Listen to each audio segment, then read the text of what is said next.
All right, picture this. You finally arrived at your vacation rental, maybe after a long journey, tired but ready to unwind. You open the check-in instructions, and it's like a treasure hunt. Or you step inside excited, only to find the Wi-Fi is spotty, or I don't know, there's a weird stain on the rug. That little flicker of annoyance, that moment something just feels off, it can really cast a shadow over what should be a perfectly relaxing trip. I'm sure, many of you can relate to that feeling. Oh, absolutely. That Yeah. thinking feeling when the reality doesn't quite match the expectation. It happens. It does. Well, today's deep dive is all about getting to the bottom of those exact moments, what genuinely grinds the gears of Airbnb guests. We're going to unpack some really fascinating insights from a company called Planbnb. They manage, I think, over 50 Airbnb listings in Greece, specifically Kavala, Nea Peramos, and Nea Iraklitsa. Beautiful spots. Right. And what's really insightful here, I think, is how they got this information. Planbnb didn't just guess what might annoy people. They were super proactive, very data-driven, actually. They went out and directly surveyed 100 guests, asked them straight up, what frustrated you most during your stays? Not just at their places, mind you, but anywhere they'd stayed. Okay, so real-world feedback. Exactly. And they didn't just see it as, a list of complaints. They saw it as more of a roadmap, like a clear guide to delivering genuinely five-star experiences. It's a great example of using that raw feedback for, strategic improvement. Exactly. So our mission today isn't just to list these top guest annoyances, though we will. More importantly, we're going to dive into the practical, sometimes quite clever solutions Planbnb put in place. And this isn't just about vacation rentals, really. It's a powerful lesson in understanding customer feedback and tackling problems head on. You could apply this thinking almost anywhere. Definitely. It's about listening and responding. So let's kick things off with a classic, the check-in conundrum. First impressions, right? Imagine arriving late, maybe your flight was delayed, you're exhausted, all you want is to get inside, kick your shoes off. But then the instructions to get in are just cryptic. Guests consistently told Planbnb that check-in instructions were unclear or stressful. They struggled finding keys, parking spots, just figuring out how to get through the door, especially arriving late or in the dark.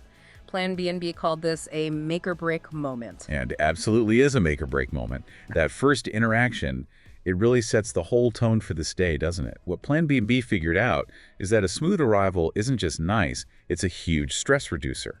So when they redesigned every check-in message, adding video tutorials, precise Google Maps pins, detailed parking info, even local landmarks as visual cues, they weren't just giving instructions. They were designing for peace of mind. Exactly. Designing for peace of mind.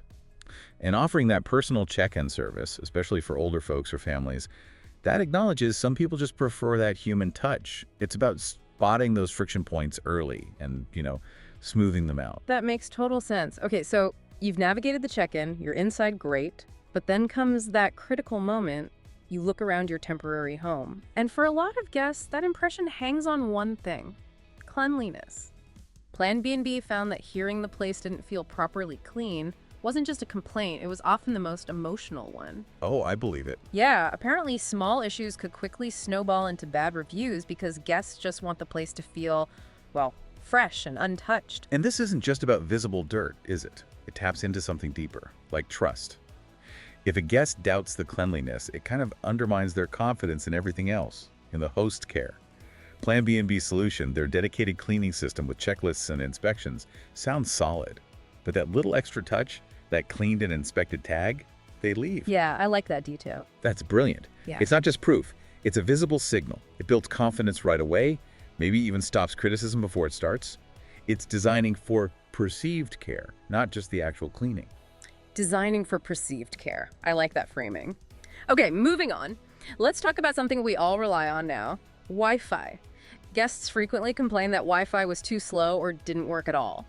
I mean, in this day and age, whether you're working remotely or just trying to stream something. It's a basic need now, isn't it? Not a luxury. Totally. Slow internet is just unacceptable. They found many listings had patchy coverage or old routers. I've been there trying to do a video call from a rental, signal dropping. It's infuriating. Right. And this really shows how tech has shifted from an extra to a fundamental expectation in travel. Planbnb clearly got that. Their approach was pretty comprehensive. Make sure all properties have fast, stable Wi-Fi. Use signal repeaters if needed. Get rid of dead zones. They even test the routers regularly, and this is key. They clearly state the internet speed in the listing itself. Managing expectations again. Precisely. And for places with high demand, they even put in mesh Wi-Fi or backup routers. It shows they understand connectivity isn't just an amenity anymore. It's like running water for modern travelers. That's a serious commitment. But, thinking about it, is that level of tech investment, like mesh Wi-Fi everywhere, really feasible for, say, smaller independent hosts? Or is Planbnb setting a really high bar? That's a fair question. Maybe not every single host can replicate exactly what Planbnb does, especially with budgets. But the core lesson isn't necessarily about having the absolute fanciest tech. It's about understanding guest priorities and being transparent. A smaller host might not install mesh systems, but they can make sure their basic Wi-Fi is reliable, and they can be upfront about the speed. Planbnb's success just shows that addressing the pain point directly, whatever your scale allows, is what builds satisfaction. It's meeting expectations. Meeting expectations head on. Gotcha.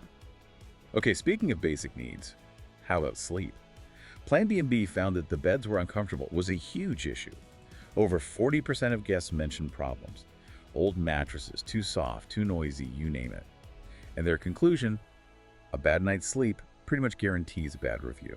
Doesn't matter how nice the view is. And this is one where hosts might be tempted to just shrug it off as, personal preference. But Planbnb didn't do that. Their real insight was realizing you can't just dismiss subjective feedback like that.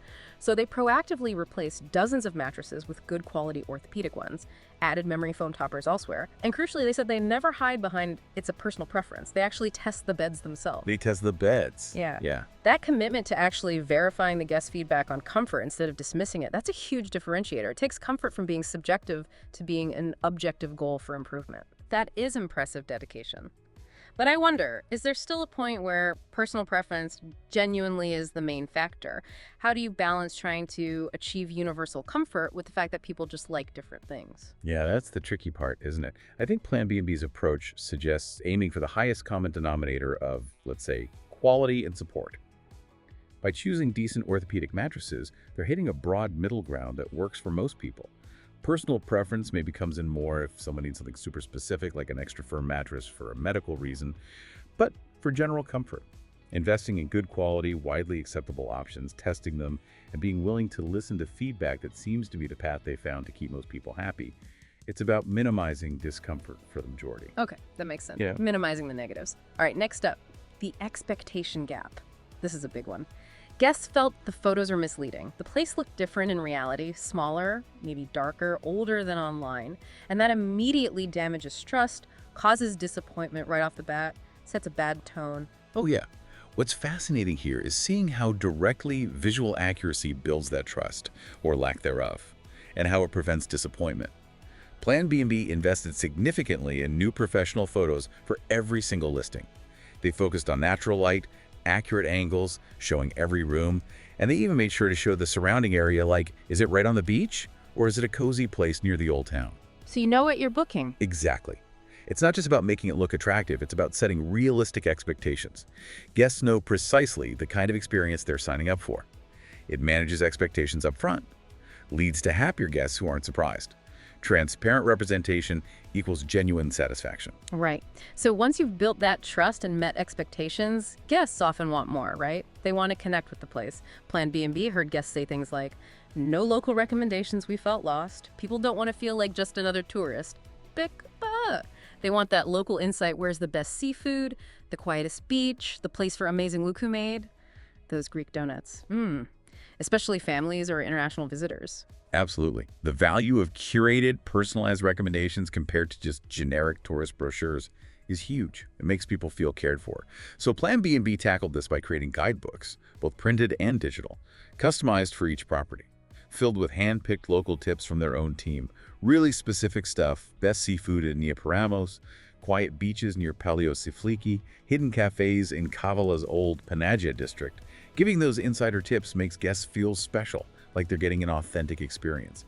It turns a simple rental into something more welcoming. Transforms the transaction, yeah. Okay, finally, we have what they called the rules riddle. This one's interesting. Guests complained about either too many rules or none at all. They wanted clarity, not chaos. Some places had warning signs plastered everywhere, others left guests clueless about basic things. It's that tricky balance, isn't it? Giving info without being overbearing. How do you respect guest autonomy but still cover the essentials? Yeah, finding that sweet spot. Planbnb called it balanced communication. their solution. A short, friendly house manual. Just the essentials. How to use the main appliances, where the trash goes, who to call if there's an issue. Simple, respectful. The goal is for guests to feel informed, not policed. Clear, concise communication reduces uncertainty, fosters respect, makes the whole stay smoother for everyone. Respects their intelligence, really. Okay, so Planbnb identified all these frustrations, even small ones, and then systematically tackled them with thoughtful solutions. And the results? Pretty impressive, actually. Yeah. Since they made these changes, their guest satisfaction scores went up 18%. Repeat bookings nearly doubled. And those properties that got the new mattresses and updated guidebooks, fewer cancellations, more 5-star reviews, it clearly paid off. It really demonstrates that in a busy market like Kavala or Nea Iraklitsa, these details really matter.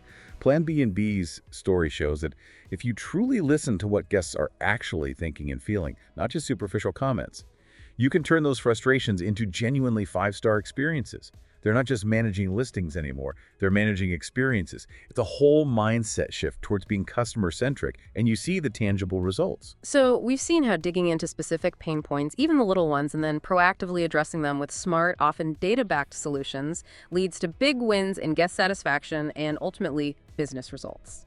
And this whole deep dive into guest annoyances and rentals, it offers a really powerful lesson that goes way beyond just travel, I think.